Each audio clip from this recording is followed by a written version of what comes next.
गुरुर्ब्रह्मा गुरुर्विष्णुः गुरुदेव महेश्वर गुरु साक्षात् परं ब्रह्म तस्मै श्री गुरवे नमः। स्वस्तिक जे स्वस्तिक यंत्र उपकारिता जाना।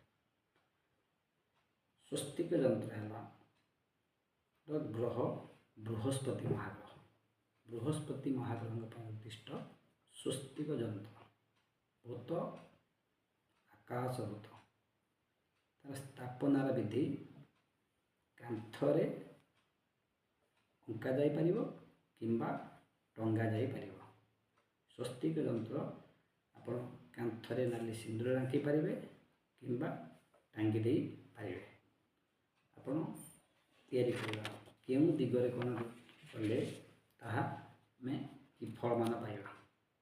यदि उत्तर पट कांथरे उत्तर पूर्व कोण ईशान्य कोण कले मंडल शक्ति कले कोण हो ना आपनकर स्वास्थ्य अवस्था सुधार आसे एवं यदि कौनसी रोगग्रस्त थांती शीघ्र आरोग्य होती। ईशान्य पट टांगिले आप कौन पाइबे ना शांति मिल पारे।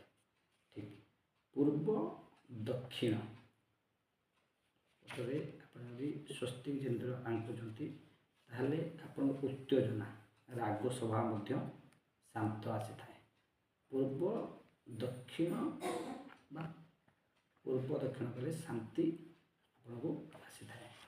पश्चिम पटरे आप करेंगे पश्चिमर गृहर पश्चिम पट जब आप कले कौन कर आपंकर दुर्बल मनता दुर्बलता एवं दुश्चिंता दूरे जाए। गृहर दक्षिण पश्चिम दिग टांगे कौन ना परस्पर मध्य सुसंपर्क सृष्टि होता है एवं गृहर ईशान्य कोण सुवर्ण निर्मित हलदिया रंग टांगती अंतवासी मान मध्य सुसंपर्क रोग दूरीभूत होता है। विशेषकर आपणकर गृहर दक्षिण पूर्व अग्निर दिग से टांगे उत्तेजना राग स्वभाव आपणकर शांत होता है। स्वस्तिक यंत्र बहुत गुरुत्वपूर्ण थाए।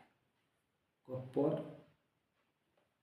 अधिक थाए विशेष करके रंग नाली रंग आपंकर गृहरे द्वार दुई पार्श्व जदि आप स्वस्तिक चित्र नाली सिंदूर तेल बुड़े करती ताहले गृह को नकारात्मक शक्ति प्रवेश करें ना सकारात्मक शक्ति से गृह को प्रवेश करे एवं आपणकर उत्तर पश्चिम दिगरे स्वस्तिक टांगिले भल पाइबा बढ़े सुसंपर्क बढ़े।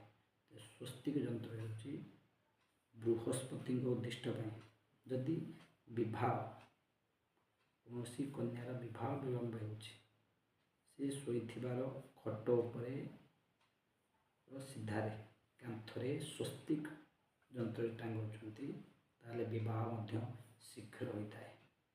यदि पुरुष लोक विवाह विलंब होता है जो स्वस्तिक यंत्र टांगिले विवाह आसबार शीघ्र होता है। कन्या पक्षर दुई पक्षरे उत्तम बुझामणा सहित विवाह होता है।